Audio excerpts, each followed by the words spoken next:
minsan mabibisit ka na lang pag nawalang internet tapos you're in the middle of doing your work. So ito na mga Habibis, bisitahin natin si Habiray. Dito sa bahay namin, meron din kaming office actually. Ayan, asawa ko. Hi! Sorry, ang kalat dito sa office. Ang kalat dito sa office Pero actually. hindi ako nagkalat, siya nga nagkalat. Hindi, busy kasi kami lagi dito. Actually, we're always working. Ako, kung wala ako sa building, dito ako nag-work sa bahay. So, nandito mga laptops namin naka-open. Etong office talaga namin yung work area namin.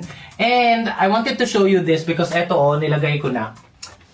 Ito, naka-install na to. This is what we have, our UPS. Baby, nakita mo na to? Yan, pinalitan ko yung plug ng ating wifi nitong UPS. Because lalo na ngayon, na dire-diretso yung init. Ilang linggo na sobrang init, 'di ba? Alam niyo na anong ibig sabihin pag dire-diretso yung init. Ibig sabihin yan, after ilang araw, uulan na naman nito, dire-diretso na naman yung ulan yan. At pag dire-diretso yung ulan, bagyo, anong usual nangyayari? Brown out. Kaya meron kaming ganito. Because yung trabaho namin, a lot of our work really depends on Wi-Fi. Kailangan lagi kami nakakonect because naapektuhan yung trabaho pag hindi kami nakakonect ng internet. It's called UPS or Uninterruptible Power Supply. Ibig sabihin po niyan, kahit pa mag-brown out dito sa bahay, yung internet namin, yung Wi-Fi, pagpapatuloy. Kahit walang kuryente. So, para siyang power bank actually. Para siyang generator. Pero sobrang mura lang ito. Yung pinaka-minimum niya, nasa mga 200 plus lang siya, lalo na ngayon na naka-promo sila. Pero, ang pinaka-common na binibili ng mga tao is 6,000 milliamperes because that will last them 8 to 11 hours na electric supply for their Wi-Fi. Sa akin naman, kinuha ko na yung mas mataas pa, 7,800 na milliamperes because that will last me 10 to 13 hours. Mas mahaba pa. Konti lang yung difference. 400 plus lang yung bili ko nito eh.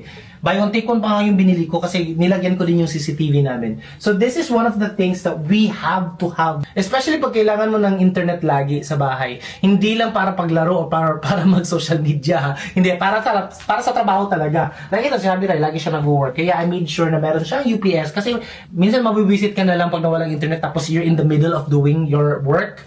Diba? Ikaw, Lindy, kailangan mo minsan ng internet pag nasa school ka, diba? Okay. O ang hirap na magpatuloy sa ginagawa mo pag walang internet. Kaya we have to have this UPS. And it's a good investment. Ano ba yan? Sobrang mura lang nito. It's a no-brainer na bumili ako nito at naglagay kami dito sa bahay nito. Para yung internet namin tuloy-tuloy. Yan, pabayaan na natin siya mag-work muna. Minsan mabibisit ka na lang pag nawalang internet tapos you're in the middle of doing your work. So ito na mga Habibis, bisitahin natin si Habiray. Dito sa bahay namin, meron din kaming office actually. Ayan, asawa ko. Hi! Sorry, ang kalat dito sa office. Ang kalat dito sa office Pero actually. hindi ako nagkalat, siya nga nagkalat. Hindi, busy kasi kami lagi dito. Actually,